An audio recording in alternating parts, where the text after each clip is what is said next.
let's say you get to 22 relatively working classes and you're working your way to 30, and you get into a play test and you realize, oh man, 4 of these are this kind of a homogenized version of each other. All right, well, this class, we'll call it, the dingus.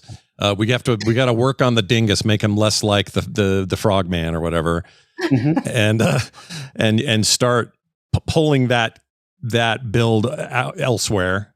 And you guys have said this before, and maybe Brian, you can speak to this at this stage, but the goal has never been about perfect balance between these classes, right? So maybe that makes it easier. You're not trying to PvP tune everything. You're just trying to make exciting classes that match up with their lore and their tone and their whatever. My suspicion is it will be easier for our first iterations to be more different from each other, to be different from each other. I think like iteration is actually what drives you a lot of times more towards homogeny, because you sort of identify the things that work. Let's say, I mean, the greatest example is builder spender, right? For like, let's say for class rotations, it's a very easy thing to say, oh, button A builds the resource, button B spends it. And that just is a generally good, solid working engine. And the more you use that, the more homogenized things feel. And I think when we initially make stuff, you really strive to not do that.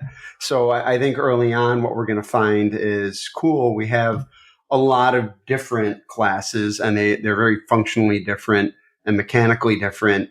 And there's going to be challenges with that. And there's going to be temptation to say, oh, let's just make it a builder spender, right? Because we know that works, and that it's easy for people to play and stuff like that. So what we're trying, as Greg alluded to, what we're trying to do is identify very early from a thematic standpoint that we don't have 5 lightning people or, fire people or whatever, yet still have them sort of in the same thematic factions that we have. Yeah.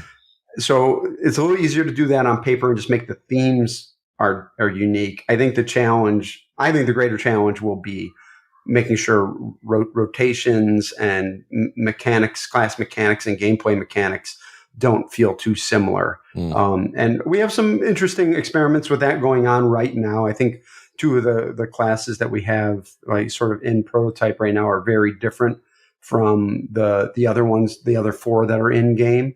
And we just have to sort of try to work through that and unpeel the layers of, okay, is this needed, or is it still different? And don't just do, what we've done.